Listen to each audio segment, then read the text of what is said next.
Hello everyone, आज की मेरी ये वीडियो शिक्षण के स्तर पर है।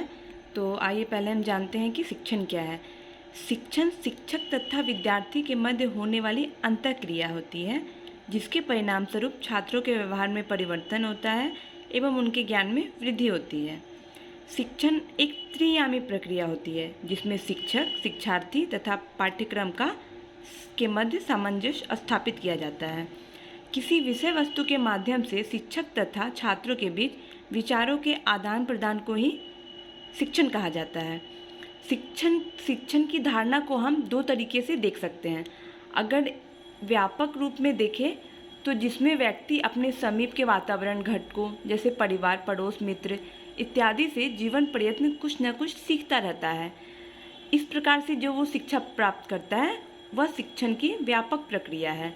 परंतु यदि शिक्षा शिक्षण संस्थान द्वारा प्रदान की जाए एक विशेष पाठ्यक्रम के अंतर्गत, तो वह शिक्षण की संकुचित धारणा कहलाती है। बुबेकर के अनुसार शिक्षण में छात्र मुख्य भूमिका का निर्वहन करते हैं, अर्थात छात्र अधिगम का काम करते हैं और शिक्षक अधिगम के लिए वातावरण तैयार करते हैं। अब हम देखेंगे कि शिक्षण के स्तर क्या हैं। शिक्षण के स्तर को आधार बनाकर छात्रों का क्रमबद्ध तरीके से बौद्धिक विकास किया जाता है। छात्रों का बौद्धिक, मानसिक एवं शारीरिक तीनों पक्षों के विकास करने हेतु शिक्षण की आवश्यकता पड़ती है। शिक्षण के 3 स्तर हैं। पहला स्तर है स्मृति स्तर। स्मृति जो कि एक मानसिक प्रक्रिया होती है, यह प्रत्येक व्यक्ति में एक निश्चित मात्रा में पाई जाती है, अर्थात प्रत्येक व्यक्ति जो कुछ देखता है अपने आसपास या फिर किसी स्थान में जाता है एवं जो अनुभव ग्रहण करता है, वह कुछ न कुछ उस बात को याद रखता है, जो स्मृति कहलाती है। शिक्षण का स्थान स्मृति स्तर में मुख्य होता है एवं छात्र का स्थान गौण होता है। इसमें छात्र बिना समझे या बिना विचार किए तथ्यों को रट लेते हैं। इसमें कम समय में अधिक ज्ञान प्राप्त कर सकते हैं। स्मृति स्तर को शिक्षण प्रक्रिया का प्रारंभिक चरण कहा जाता है।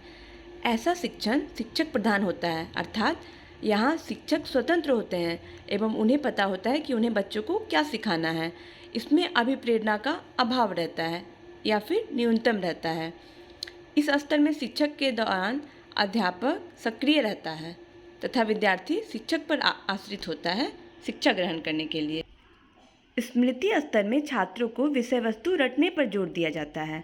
पाठ्यक्रम के तथ्यों को रटने की क्षमता से उनकी बुद्धि का कोई संबंध नहीं होता, क्योंकि जिसके पास कम बुद्धि होती है या कम समझदार होता है वह भी चीज़ों को रटकर याद रख सकता है, अर्थात इस शिक्षण में सूझबूझ का अभाव रहता है। परंतु कुछ ऐसे विषय हैं जैसे कि संस्कृत, इतिहास तथा व्याकरण आदि के शिक्षण में स्मृति स्तर सफल तथा प्रभावशाली होती है। दूसरा स्तर होता है बोध स्तर। बोध स्तर के प्रस्तावक मॉरिसन थे। इसके अंतर्गत तथ्यों को न केवल याद रखना बल्कि समझना भी पड़ता है। इस स्तर का उद्देश्य विषयों में दक्षता प्राप्त करना तथा सामान्यीकरण की क्षमता को विकसित करना है, अर्थात विद्यार्थी जो कुछ सीख रहा है वह उस सिद्धांतों को, नियम को एवं अवधारणाओं को समझने की क्षमता रखता है या नहीं, इसका विकास बोध स्तर के अंतर्गत किया जाता है। बोध स्तर में बिना समझे हुए कोई वस्तु नहीं सिखाई जाती। एक अध्यापक सदैव अपने शिक्षण को अबोध स्तर पर रखने का प्रयास करता है, अर्थात एक अध्यापक की हमेशा यह प्रयत्न रहता है कि जो भी वह बच्चों को सिखा रहा है वो उसे समझा पाए। जब छात्र नियमों को समझता है एवं समस्याओं का समाधान करने में सक्षम हो जाता है तथा उसके प्रयोग की क्षमता का विकास होता है, तब शिक्षण अर्थपूर्ण हो जाता है। तीसरा है चिंतन स्तर। चिंतन स्तर के प्रस्तावक हंट हैं। इस स्तर में शिक्षक अपने छात्रों को चिंतन करने, तर्क करने तथा कल्पना शक्ति को बढ़ाने हेतु प्रेरित करते हैं, ताकि छात्र अपनी समस्याओं का समाधान खुद ढूंढ सकें। शिक्षण में चिंतन स्तर को केवल उच्च स्तरीय कक्षा के विद्यार्थियों के लिए ही किया जाता है। इस स्तर के शिक्षण को पाठ्यक्रम तथा पाठ्य पुस्तक तक ही सीमित नहीं रखा जाता, बल्कि पाठ्य सहगामी क्रियाओं को भी महत्व दिया जाता है। पाठ्यक्रम सहगामी क्रियाएं अर्थात ऐसी क्रियाएं जो पाठ्यक्रम के साथ साथ विद्यालय में कराई जाती हैं।